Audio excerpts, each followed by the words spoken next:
Welcome प्यारे बच्चों। Engineers gateway के यूट्यूब प्लेटफॉर्म पर मैं ललित राठी आपका स्वागत करता हूं। जैसा कि आप लोग जानते हैं, मैं यहां पर आपको इंजीनियरिंग फिजिक्स सब्जेक्ट पढ़ा रहा हूं और इंजीनियरिंग फिजिक्स सब्जेक्ट की हम यूनिट नंबर 4 के आज सबसे लास्ट वीडियो पे हैं। जैसा कि आप जानते हैं, यूनिट 4 की जो प्लेलिस्ट है उसमें मैंने दोनों chapters fibre optics and laser जो इस यूनिट से हैं दोनों कंप्लीट करा दिए हैं। बस आज जो लेजर से रिलेटेड इंपॉर्टेंट न्यूमेरिकल थे वो हम यहाँ पर कवर अप करने वाले हैं। तो इससे लास्ट वाली वीडियो में आपने देखा होगा जो चैप्टर नंबर फर्स्ट के हमारे इंपॉर्टेंट न्यूमेरिकल्स थे वो मैंने आपको कवर अप करा दिए हैं। आज हम चैप्टर सेकंड जो लेज़र है उसके इंपॉर्टेंट न्यूमेरिकल आज हम यहाँ पर कवर अप करने वाले हैं। तो अगर आपने ऑप्टिकल फाइबर वाले इंपॉर्टेंट न्यूमेरिकल्स नहीं देखे हैं तो वो लास्ट वीडियो में आप जाकर देख सकते हैं। आज हम यहाँ पर लेज़र के कुछ इंपॉर्टेंट न्यूमेरिकल्स कवर अप करने वाले हैं। तो स्टार्ट करते हैं। उससे पहले मैं पेन सेलेक्ट कर लेता हूँ, ठीक है। तो चलिए स्टार्ट करते हैं। वैसे लेज़र में यहाँ पर चैप्टर जो सेकंड है उसमें ज़्यादा न्यूमेरिकल्स नहीं है टाइप के, जो भी टाइप के 7-8 न्यूमेरिकल हैं वो मैं आपको यहाँ पर कवर अप कराऊंगा। जैसा कि पहला न्यूमेरिकल यहाँ पर दिया हुआ है, इन ए लेज़र यानी कि in a ruby laser total number of chromium ions. अगर आपको ध्यान हो कि रूबी लेज़र जब हम फैब्रिकेट करते हैं तो हम वहाँ पर क्रोमियम आयंस को क्या करते हैं, ऐड करते हैं। तो क्रोमियम आयंस जो हैं वो 2.8 इंटू 10 टू द पावर 19 है। If the laser emits radiation of wavelength 7000 angstrom. उसने बोला है कि अगर लेज़र 7000 एंगस्ट्रॉम की लाइट को रेडिएट करता है तो then calculate the energy of the laser pulse. तो वो जो लेजर पल्स निकल रही है 7000 एंगस्ट्रॉम की, तो उसकी एनर्जी क्या होगी वो यहाँ पर पूछी है। तो सॉल्यूशन में पहले हम हर बार की तरह सबसे पहले लिख लेते हैं क्या क्या गिवन है। तो सबसे पहले गिवन है नंबर ऑफ क्रोमियम आयंस, तो हम उसको स्मॉल m ले लेते हैं। Small n equals to 2.8 into 10 to the power 19, ये हमें गिवन है। मैं यहाँ पर लिख देता हूँ गिवन दैट, ठीक है। फिर आगे वेवलेंथ दी हुई है lambda equals to that's the 7000 angstrom. ये लेज़र की लाइट हो गई, वेवलेंथ हो गई जो लेज़र लाइट की निकल रही है वहाँ पर। और साथ में उसने पूछा क्या है, एनर्जी ऑफ लेज़र पल्स, यानी कि हमने कैपिटल ई मान लिया। तो उसने बोला बेटा कि एनर्जी ऑफ लेज़र पल्स। तो आपको ध्यान है कि लेज़र पल्स में क्या एमिट होते हैं, जो हमें पल्स मिलती है, फोटोन्स। तो ऐसा तो है नहीं कि लेज़र पल्स केवल एक ही फोटोन से निकल रही है, क्योंकि आपको एनर्जी पता है। we know that energy of a photon is given that E equals to h nu, ये होता है। लेकिन जो एनर्जी ऑफ लेजर पल्स है, laser pulse multiple number of photons से बनता है लेजर बीम। तो उसके लिए अब आपके पास जो एनर्जी हो जाएगी, तो एनर्जी ऑफ लेजर पल्स है ना। तो जो एनर्जी लेजर पल्स है हमें, वो नंबर ऑफ फोटोन्स कितने निकल रहे हैं एक साथ, वो टोटल एनर्जी होती है। तो यहाँ पर एनर्जी ऑफ लेजर पल्स अगर हम लिखें तो total number of ions into H new, ये एनर्जी हो जाएगी। Is that clear? I hope यहाँ तक आपको कोई प्रॉब्लम नहीं होगी। आप फॉर्मूले से रूबरू हो गए कि किस तरीके से यहाँ पर फॉर्मूला है। चूंकि हमें फ्रीक्वेंसी न्यू नहीं दिया हुआ है तो इसलिए हम इसको रिप्लेस कर देते हैं और ये हो जाएगा c अपॉन लैम्डा, क्योंकि ये हम फॉर्मूला बहुत पहले से पढ़ते हुए आ रहे हैं 12th से कि न्यू यानी कि फ्रीक्वेंसी और स्पीड ऑफ लाइट और वेवलेंथ में एक रिलेशन होता है, यानी कि nu equals to c upon lambda. ठीक है, तो हमने न्यू की जगह पर ये वैल्यू पुट कर दी। Then finally we get the value of E। तो E इक्वल्स टू यहाँ पर हम वैल्यू पुट करेंगे 2.8 इंटू 10 टू द पावर 19। ये n number of chromium ions जो उसमें ऐड किए गए थे रूबी लेजर बनाने में वो दिए हुए हैं, इनटू h की वैल्यू आई थिंक आपको याद हो गई होगी क्योंकि हमने बहुत सारे न्यूमेरिकल्स इस पर बेस्ड कर लिए हैं। 6.62 into 10 to the power -34 joule second यहाँ पर इसकी यूनिट होती है। तो अब c स्पीड ऑफ लाइट जो रखेंगे वो भी आप 3 इंटू 10 टू द पावर -8 यानी कि मीटर पर 3 into 10 to the power 8 metre पर सेकेंड पुट कर देंगे यहाँ पर। अब जो लैम्डा है वो भी आपको मीटर में पुट करना है यहाँ पर, तो ये हो जाएगा 7000 into 10 to the power 10 metre. ठीक है, जब आप ओवरऑल इसको कैलकुलेट कर लेते हैं तो फाइनली वी गेट 7.94 जूल, क्योंकि यहाँ से जूल में आपको एनर्जी मिलेगी। Finally we get 7.94 joule. तो ये एनर्जी उस लेज़र पल्स की है जिसके लिए यहाँ पर ये कंडीशन दी हुई थी। तो आई होप जो पहले टाइप का क्वेश्चन है जिसमें एनर्जी लेजर पल्स की पूछी गई थी ये आपको क्लियर हुआ होगा। ठीक है, चलिए सेकेंड टाइप के क्वेश्चन पर पहुंचते हैं। सेकेंड टाइप का क्वेश्चन क्या कहता है कि calculate the energy and momentum of a photon of a laser beam of wavelength 6328 angstrom. यानी कि उसने कहा है कि कैलकुलेट करो एनर्जी, अभी हम पीछे कैलकुलेट करके आए हैं, and momentum of photon. Photon जो लेजर बीम जहाँ से जो कॉम्बिनेशन है नंबर ऑफ फोटोन्स का, उसका आपको मोमेंटम भी फाइंड आउट यहाँ पर करना है। चूंकि यहाँ पर नंबर ऑफ क्रोमियम आयंस नहीं दिए हुए हैं इसलिए हम कंसीडर करेंगे कि जो आयंस की वैल्यू है वो 1 है ना। तो पहले हम सॉल्यूशन में लिख लेते हैं, चूंकि यहाँ पर केवल वेवलेंथ आपको दिया हुआ है ना। तो गिवन दैट सबसे पहले लैम्डा ही दिया हुआ है 6328 एंगस्ट्रॉम, और कैलकुलेट करना है energy of the laser pulse and momentum P of the photon. ठीक है, ये चीज़ें फाइंड आउट करनी है। गिवन एक ही चीज़ है तो यहाँ पर हम मान लेंगे let number of ions equals to 1, then we know that the energy of laser pulse या laser beam is E equals to h new. ठीक है, चूंकि न्यू नहीं दिया हुआ है तो लास्ट जो हमने क्वेश्चन किया है उसके हिसाब से हम, चूंकि हमें न्यू पता है c अपॉन लैम्डा होता है, हमने वैल्यू पुट कर दी। बस आप वैल्यू पुट कर दीजिए 6.67 into 10⁻⁻34 joule second into 3 into 10⁸ metre पर सेकेंड अपॉन लैम्डा की वैल्यू यहाँ पर दी हुई है 6328 इंटू 10⁻⁻10, ये मीटर में रख देंगे। ठीक है, तो जब हम इसको सॉल्व आउट करेंगे then finally we get E equals to 1.96 electron volt.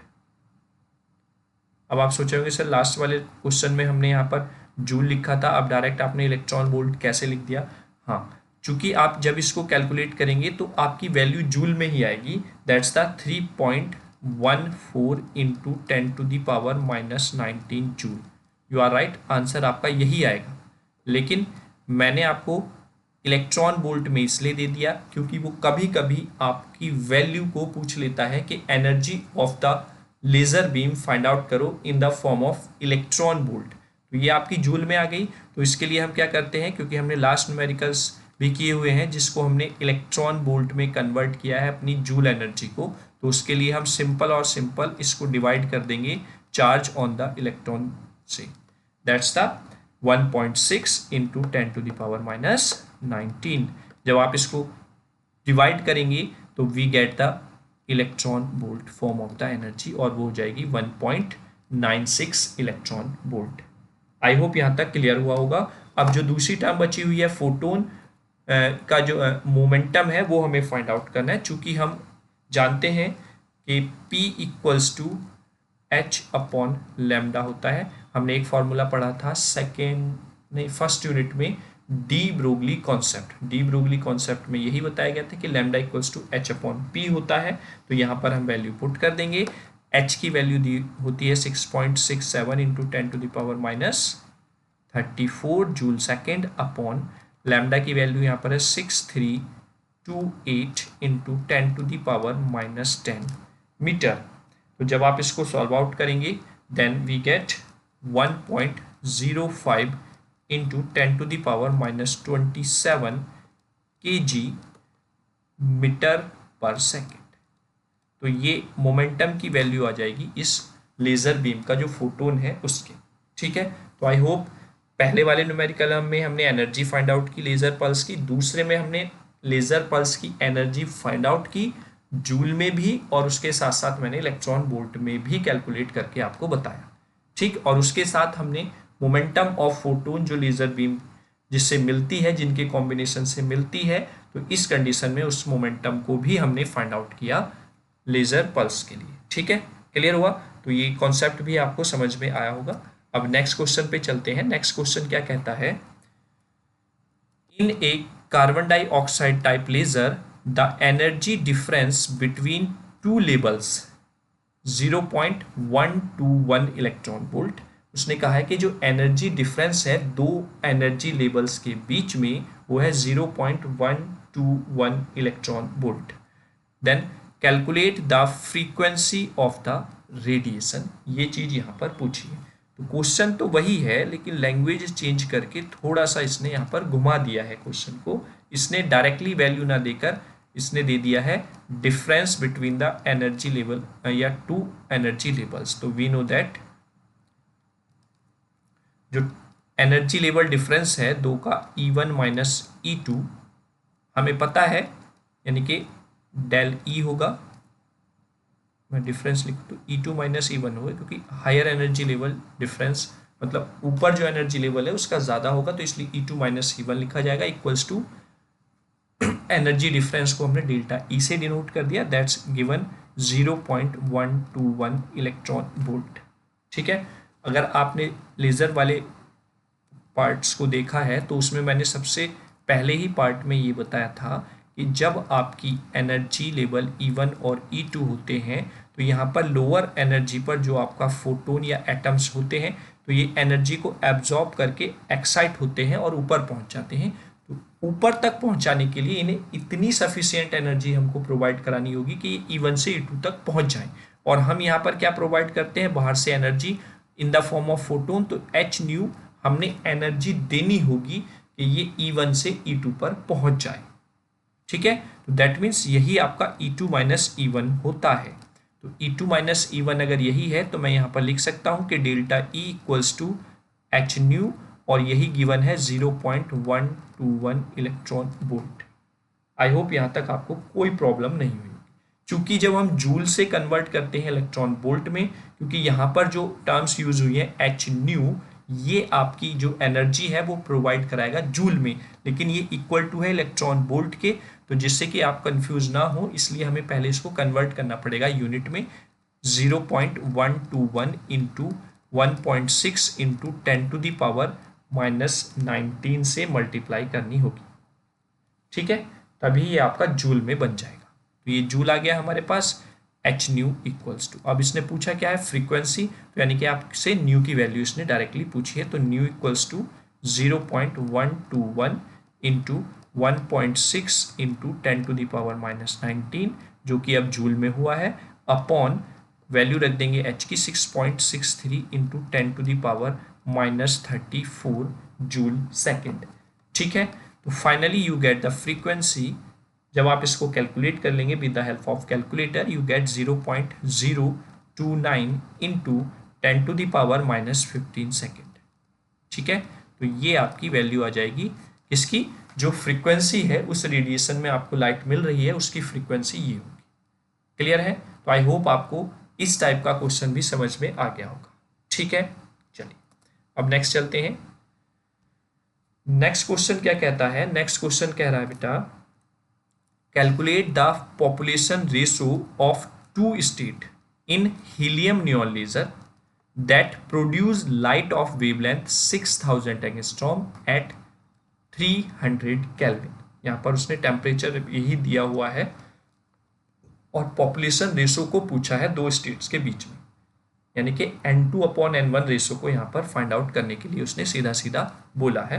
तो यहाँ पर लिखेंगे सॉल्यूशन, और सॉल्यूशन में सबसे पहले आपको क्या लिखना होता है, जो जो चीज़ें गिवन है।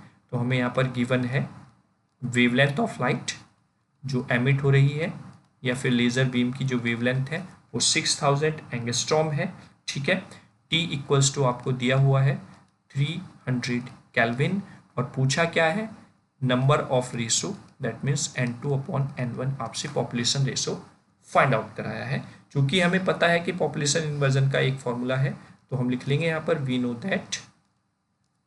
दैट जब हमने आइंस्टीन कोफिशिएंट्स वाला फॉर्मूला किया था तो वो वहाँ पर हमने इसको यूज़ भी किया था, या जिसको हम बोल्ट्जमैन डिस्ट्रीब्यूशन लॉ भी बोलते हैं। That's the n2/n1 equals to e की पावर क्या होती है minus E2 minus E1 upon KT, है ना।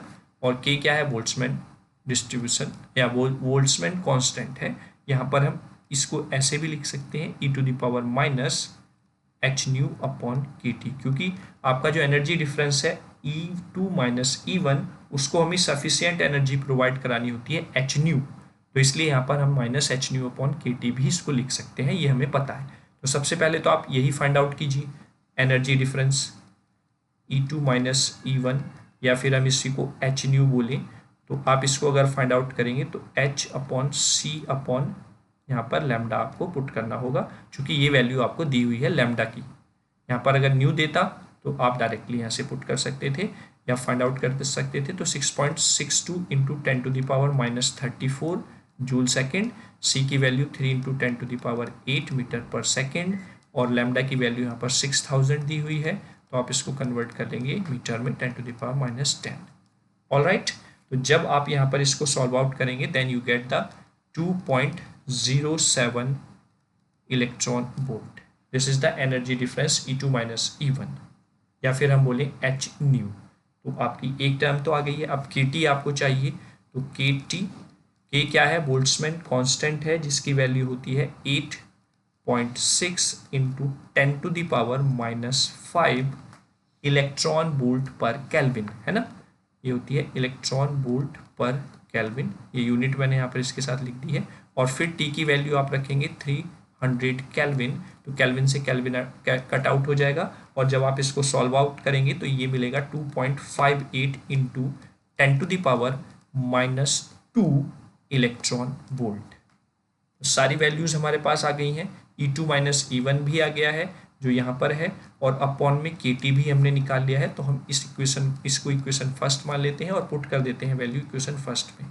Putting these values into equation first, then we get, तब हमें क्या मिलेगा, तो हमें मिलेगा अब n2/n1 that the population ratio equals to e⁻ h nu की वैल्यू क्या आई है यहाँ पर 2.07 अपॉन, और यहाँ पर KT की वैल्यू क्या आई है 2.58 इंटू 10⁻⁻2। ठीक है, तो जब आप इस वैल्यू को पुट करेंगे और सॉल्व आउट करेंगे देन यू गेट e⁻⁻80, या फिर आप इसको ऐसे भी लिख सकते हैं n1/n2 इक्वल्स टू e⁻+ में 80। तो आप जैसे चाहें वैसे आप लिख सकते हैं। ये आपका पॉपुलेशन रेशो आ जाता है between the energy level 1 and energy level 2। Alright, तो आपका पॉपुलेशन रेशो वाला जो क्वेश्चन है ये इसकी प्रोबेबिलिटी हाई होती है आपके एग्जाम में पूछे जाने की। तो ये वाला जो क्वेश्चन है ये इंपॉर्टेंट है एक तरीके से, अगर मैं आपको बताऊं पॉपुलेशन रेशो को फाइंड आउट कराना। ठीक है, तो अब e⁻ को आप सॉल्व को नहीं करेंगे, आप e⁻ चाहे -80 लिखें या फिर दूसरी फॉर्म में e⁻ वो +80 बनेगा, उस फॉर्म में लिखिए, आपका आंसर सही होगा। यहाँ पर कैलकुलेट नहीं करना, बस यहीं तक आपको आंसर को फाइंड आउट करना होता है। ठीक है, चलिए आगे आते हैं। 14th क्वेश्चन क्या कहता है, the ruby laser has 2 states. पहली स्टेट है 27 डिग्री सेंटीग्रेड पर, दूसरी स्टेट है 227 डिग्री सेंटीग्रेड पर। If it emit radiation of wavelength 7000 angstrom then calculate relative population। ठीक है, यानी कि इसने बोला है कि 2 सिचुएशंस आपको गिवन है, दोनों सिचुएशंस पर उसने पॉपुलेशन इन्वर्जन पूछा है। तो आई होप अगर आप यहाँ पर देख रहे हो तो पहला जो टेम्परेचर है वो 27 डिग्री है, यानी कि अगर हम इसको केल्विन में कन्वर्ट करेंगे तो ये 300 केल्विन ही आएगा। तो 300 केल्विन वाला पीछे हमने क्वेश्चन किया हुआ है, तो पहला वाला तो वही बन जाता है।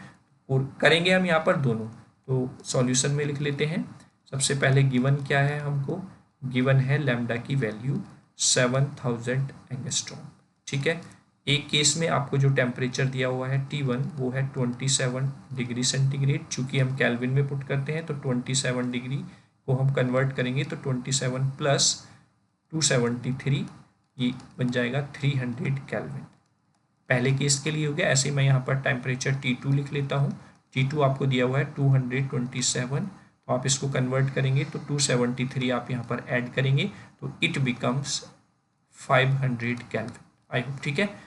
224 हाँ और ये 100, हाँ 500 केल्विन ये आपका ये टेम्परेचर बन जाएगा। ठीक, तो अब पहले वाले टेम्परेचर के लिए हम फॉर्मूला वही है, वी नो दैट, मैं यहाँ पर लिख देता हूँ, we know that population inversion का फॉर्मूला क्या है, n2 upon n1 equals to e to the power minus e2 minus e1 upon kt।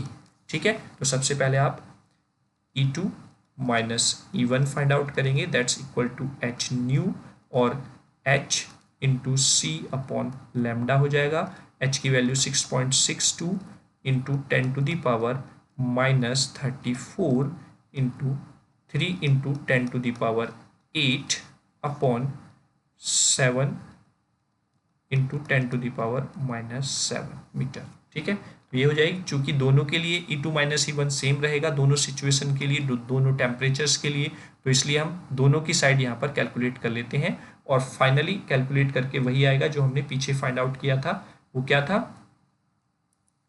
3.31 into 10 to the power minus 19 joule, और अगर इलेक्ट्रॉन वोल्ट में लिखते हैं तो 2.07 इलेक्ट्रॉन वोल्ट। ठीक है,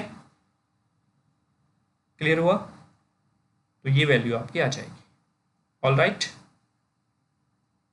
ठीक है, हाँ, तो ये हमें मिल जाता है।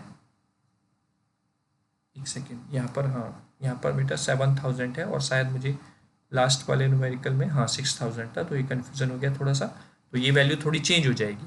एक सेकेंड, हाँ ये यहाँ पर इसने, मुझे लगा ये टेम्परेचर तो सेम ही है और वेवलेंथ यहाँ पर 7000 दी हुई है, तो इस वजह से जो यहाँ पर E2 माइनस E1 आएगा वो आएगा 2.84 into 10 to the power minus 19 joule में है ये आपका।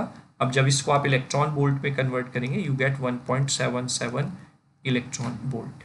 ठीक है, तो ये आपकी E2 माइनस E1 हो जाएगी। अब दोनों टेम्परेचर्स के लिए आप पॉपुलेशन इन्वर्जन को फाइंड आउट कर लेंगे, तो उसके लिए आपको पहले यहाँ पर KT1 चाहिए होगा। K की वैल्यू मैंने आपको बताई थी 8.6 into 10 to the power minus 5, और जब आप इसकी 300 से मल्टीप्लाई करेंगे देन यू गेट द 2.58। हमने अभी पीछे फाइंड आउट किया था ना बेटा, तो ये आगे 2.58 into 10 to the power minus 2 electron volt. तो यहाँ पर आप वैल्यू फाइंड आउट कर लेंगे n2 अपॉन n1, मैं यहाँ पर लिख देता हूँ एट टेम्परेचर 27 डिग्री सेंटीग्रेड, है ना। ठीक है, that means E to the power minus, यहाँ पर क्या आया है 1 सेकेंड, ये आएगा आपका, पेन सेलेक्ट हो जाए भाई, 1.77 अपॉन ये क्या आया है 2.58 into 10 to the power minus 2 electron volts, और जब इन वैल्यू को आप सॉल्व आउट करेंगे तो you get E to the power minus 69। ठीक है, तो ये आ जाएगा आपका फॉर द टेम्परेचर जब आपका 27 डिग्री सेंटीग्रेड टेम्परेचर दिया हुआ है। वहीं पर अगर हम यहाँ पर फाइंड आउट करें तो KT2 आप फाइंड आउट करेंगे तो K की वैल्यू तो वही रहेगी, ऐसा तो है नहीं कि यहाँ पर चेंज हो जाएगी, तो ये हो जाएगा 8.6 into 10 to the power minus 5 electron volt per kelvin होता है, और यहाँ पर जब आप 500 पुट करेंगे तो आपकी वैल्यू आ जाएगी इलेक्ट्रॉन वोल्ट में, वो लगभग आएगी आपकी 2 3 10 टू द पावर 3 और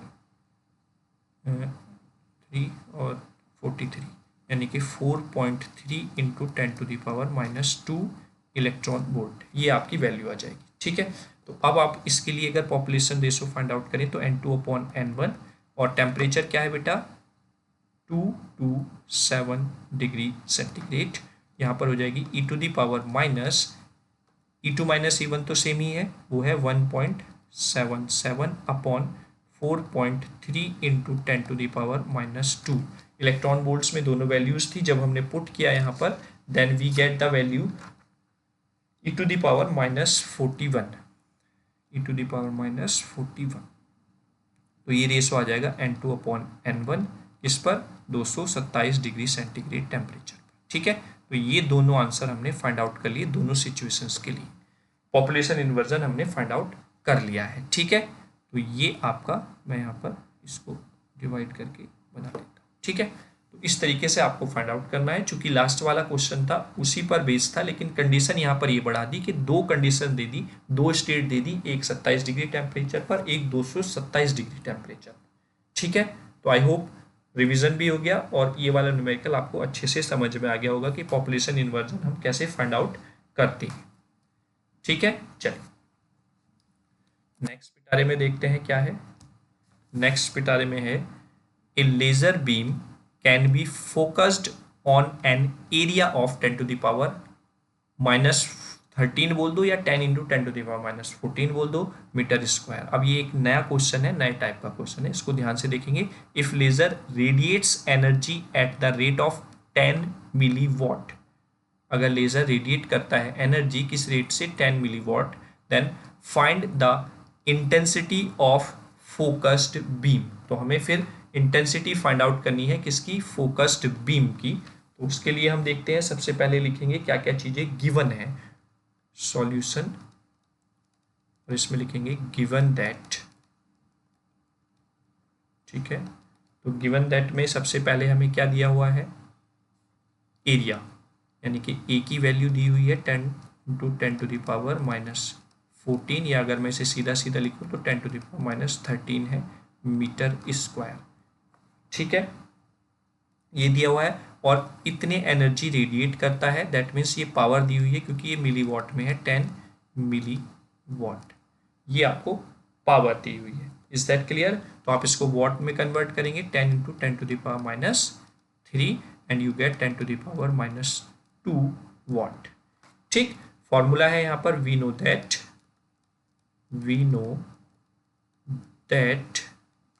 क्या होता है, I इक्वल्स टू P/A। पूछा क्या है, फाइंड द इंटेंसिटी। हाँ, I इक्वल्स टू यहाँ पर पूछा है इंटेंसिटी।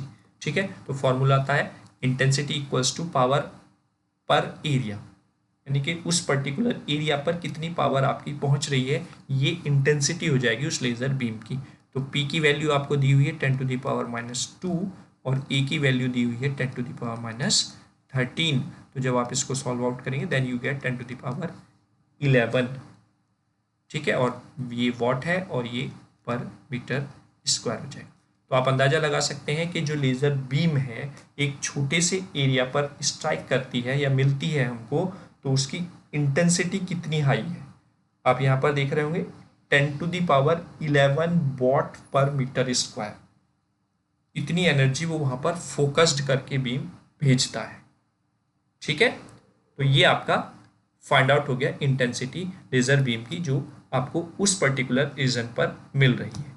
अगला पिटारे में है हमारे next question, find the intensity of laser beam of 1 milliwatt power and having a radiation diameter having a diameter of 1.4 mm. Assume the intensity to be uniform across the beam. तो हमें यहाँ पर बोला गया है कि इंटेंसिटी ही find out करिए।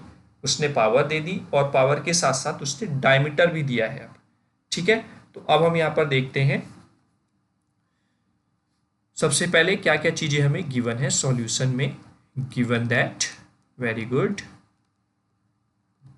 तो गिवन दैट में हमें पावर दी हुई है, बहुत शानदार, 1 मिलीवॉट। आप इसको सबसे पहले आपका कर्तव्य बनता है कि आप इसको वॉट में कन्वर्ट कर लीजिए। ये हम 1 इंटू 10⁻⁻3 इसको वॉट में कन्वर्ट कर लेंगे। ठीक है, फिर आगे आपको क्या दिया हुआ है, diameter D equals to 1.44 mm। अब आपका दायित्व यहाँ पर भी ये बनता है कि आप इसको बहुत ही अच्छे तरीके से कन्वर्ट कर लें, इसमें मीटर में, दैट्स द 1.44 इंटू 10⁻⁻3, ये आ गया मीटर में। चूंकि हमें पता है वी नो दैट क्या पता है आपको, ये तो आप ही बता सकते हो, लेकिन हमें ये पता है I equals to P upon A होता है। और अगर मैं ए को लिखूं तो P upon pi r square में बहुत ही ईजी वे में लिख सकता हूँ। आप कहेंगे कि पाई आर स्क्वायर कहाँ से आया, तो अगर आपको ध्यान हो, आपने मैथ में पढ़ा होगा कि area of the circle is equal to pi r square. यानी कि जब आपको लेज़र बीम मिलती है तो कुछ इस तरीके से सर्कल की फॉर्म में वो फोकस्ड होती है।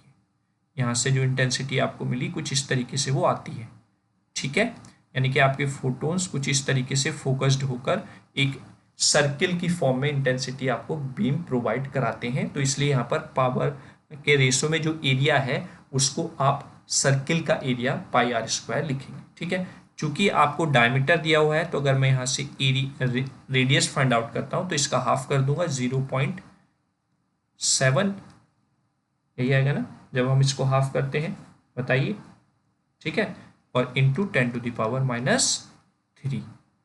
mm, ठीक है। Is that clear?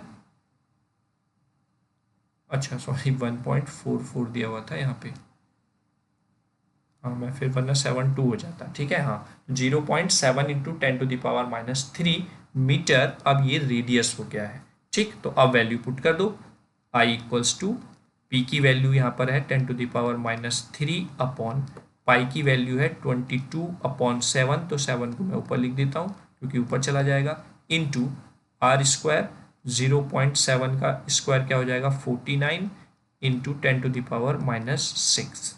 तो ये आपकी वैल्यूज़ हो जाएंगी।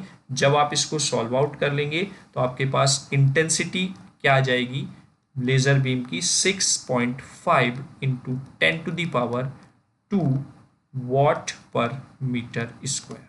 तो यहाँ पर जो लेज़र बीम आपको मिलेगी उसकी जो इंटेंसिटी होगी वो ये हो जाएगी 6.5 इंटू 10⁻² वॉट पर मीटर स्क्वायर, ठीक है।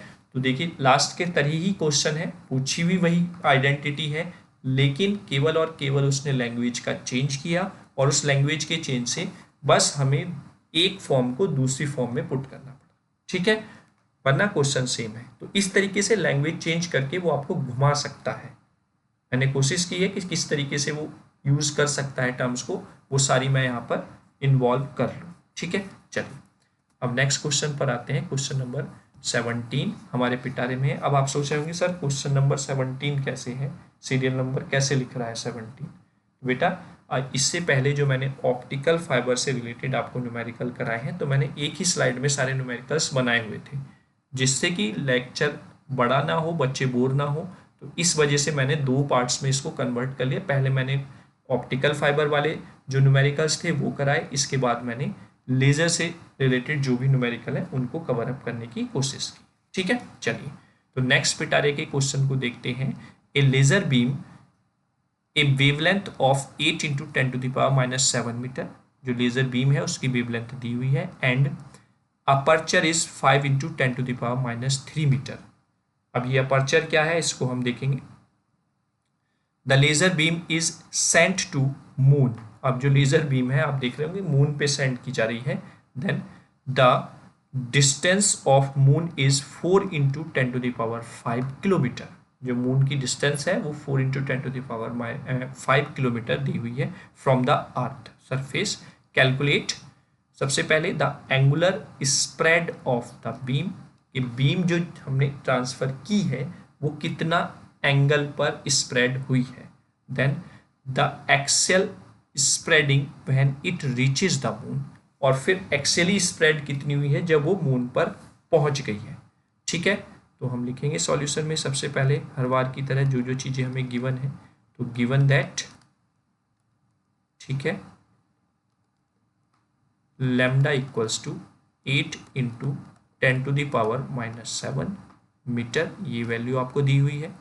फिर उसके बाद मून की डिस्टेंस दी हुई है, अगर मैं इसको एल से डिनोट करता हूँ 4 इंटू 10⁵ किलोमीटर, और उसके बाद फिर आपको अपर्चर दिया हुआ है, ठीक है। एक सेकेंड, हाँ ठीक है, आपको यहाँ पर वैल्यू दे दी, ठीक। अपर्चर मतलब जैसे आपने फ़ोन देखे ना, फ़ोन, तो फ़ोन में आपके लिखा रहता है 50 मेगापिक्सल कैमरा विद 1.2 mm का अपर्चर। तो ये वही है कि कितनी चौड़ाई है। तो यहाँ पर ये डायमीटर दिया हुआ है, वो जो सर्किल सा बना होता है, अगर आप अपने मोबाइल के कैमरे को ऊपर से दूसरी तरफ से देखें तो वहाँ पर आपको उस कैमरे के बीच में एक सर्किल सा दिखाई देता है, वही अपर्चर का बोला जाता है। तो इसलिए यहाँ पर अपर्चर दैट मीन्स वो सर्किल की फॉर्म में है, तो ये diameter d equals to 5 into 10⁻³ metre given है। Is that clear? तो सबसे पहले हम एंगुलर विड्थ फाइंड आउट करते हैं, एंगुलर स्प्रेडिंग फाइंड आउट करते हैं।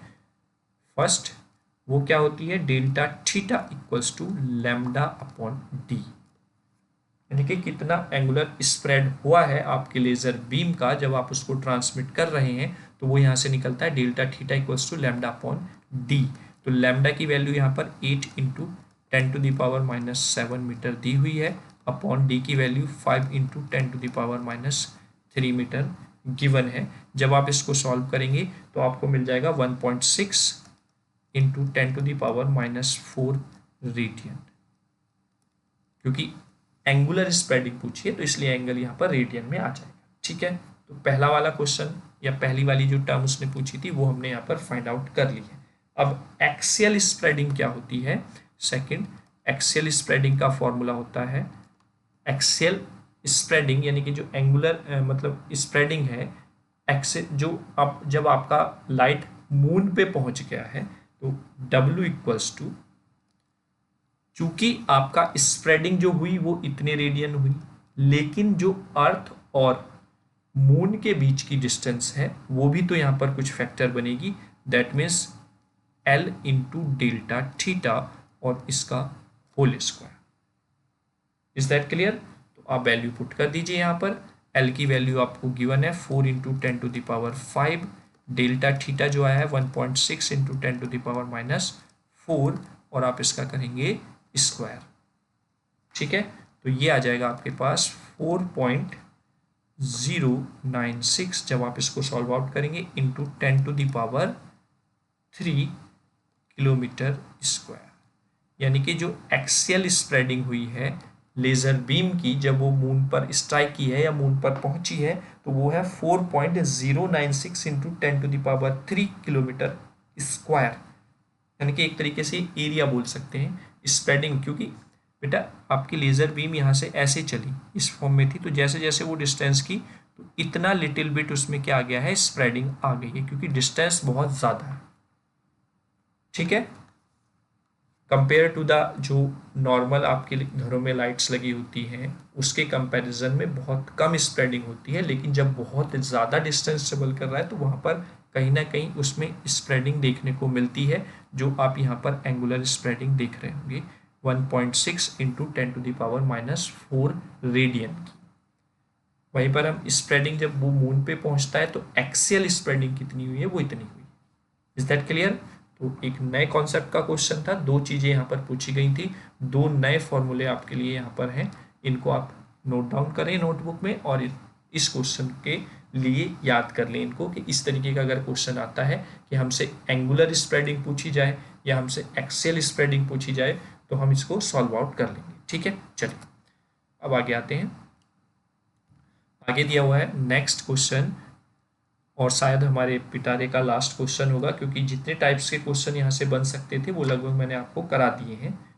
मुझे आशा है कि इससे इन टाइप से अलग कोई भी क्वेश्चन नहीं जाएगा। ठीक, जैसे क्वेश्चन दिया हुआ है, ए लेजर बीम जिसकी वेवलेंथ इतनी है on earth is focused by the lens of diameter 2 metre, यानी कि एक लेजर बीम है जिसको फोकस किया जाता है अर्थ पर एक लेंस के माध्यम से जिसका डायमीटर है 2 metre, on to a crater on the moon, जब हम उसको मून पर भेजें, then the distance of the moon is 4 into 10⁸ metre, how big is the spot on moon, यानी कि मून पर कितना बड़ा स्पॉट वहां पर देखने को मिल रहा होगा।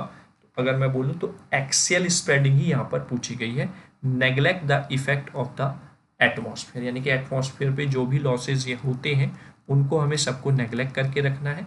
तो हमें सबसे पहले गिवन दैट क्या गिवन है वो हम यहाँ पर आराम से लिख लेते हैं, लैम्डा इक्वल्स टू 6000 एंगस्ट्रॉम। ठीक है, फिर उसके बाद उसने डिस्टेंस दे दी L equals to 4 into 10⁸ metre, और फिर यहाँ पर diameter D equals to 2 metre given है। Is that clear? तो सारी चीज़ें हमने यहाँ पर नोट डाउन कर ली हैं। तो उसने पूछा है कि how is the big spot on the moon. अभी लास्ट वाले क्वेश्चन में यही लैंग्वेज ये थी कि एक्सियल स्प्रेडिंग कितनी होगी जब मून पर आपकी लाइट पहुंचेगी लेजर की। तो आप देख रहे हैं ना कि कैसे क्वेश्चन की लैंग्वेज घुमाकर कैसे क्वेश्चन चेंज हो जाता है। बस क्वेश्चन वही है, पूछा वहां पर वही है, ओमेगा की वैल्यू, सॉरी डब्ल्यू की वैल्यू, लेकिन बस आपको थोड़ा सा घुमा दिया।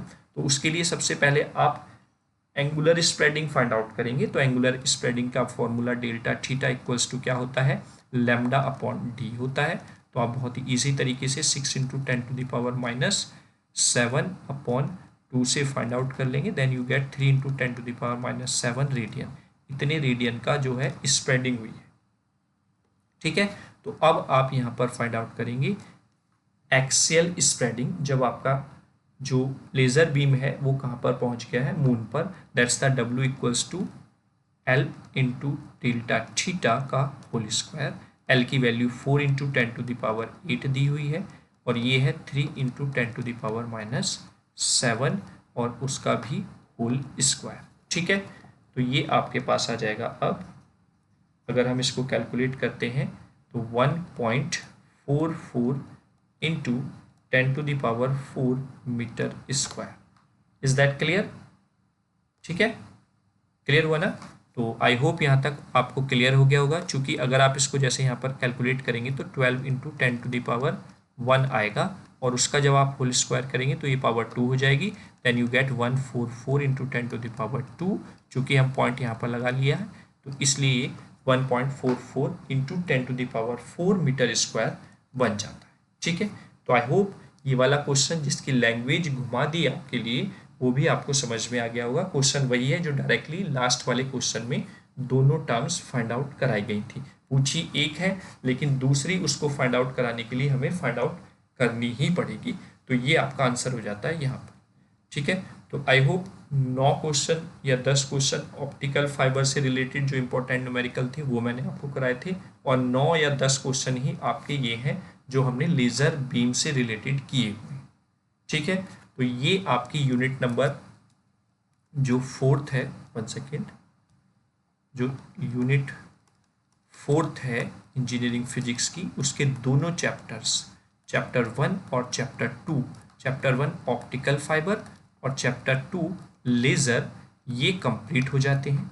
ठीक है, विद न्यूमेरिकल्स, यानी कि हमने लगभग 4 पार्ट्स में 4 वीडियोस इसकी बनी है और 4 इसकी बनी है। टोटल 8 वीडियोस में ये वाली यूनिट आपकी क्या हो गई है, पूरी कवर अप हो चुकी है, और कहीं पे भी कोई भी पॉइंट्स हमने नहीं छोड़े हैं जो कि एग्ज़ाम में आपको आपके मार्क्स गेन करने में, जो आपका लक्ष्य हमने स्टार्ट किया है 100 आउट ऑफ 100 का, उसको गेन करने में कहीं भी आपको प्रॉब्लम हो। ठीक है, तो अगर आपको पूरी वीडियो अच्छे से समझनी है तो मेरी राय यही है, आप सीक्वेंस से वीडियो देखें। अगर आपने पहली वीडियो नहीं देखी है तो उसके लिए मेरा सजेशन यही रहता है कि पहले आप पूरी प्लेलिस्ट में स्टार्टिंग से जाएं। ठीक है, अगर चैप्टर्स में डिवाइड आपकी यूनिट है तो पहले जो पढ़ रहे हैं उसके पूरे चैप्टर की वीडियो को उठाइए और वहाँ से पहले आप कनेक्ट करते हुए लाइए, क्योंकि सिलेबस इस तरीके से डिज़ाइन किया जाता है कि जो लास्ट का टॉपिक है वो कहीं ना कहीं पहले से कनेक्ट होकर आ रहा है। ठीक है, यहाँ पर आप रट लोगे लास्ट वाला, या बीच में से जो भी टॉपिक आप उठाओगे उसको रट लोगे, लेकिन रटना यहाँ पर इंजीनियर्स गेटवे आपको नहीं बोलता है। आप प्रैक्टिस से जितना सीखेंगे, अपने आप से जितना सीखेंगे वही बेस्ट रहता है। रटने के लिए बहुत सारी बुक्स हैं, कहाँ तक चीज़ों को रटा जाएगा।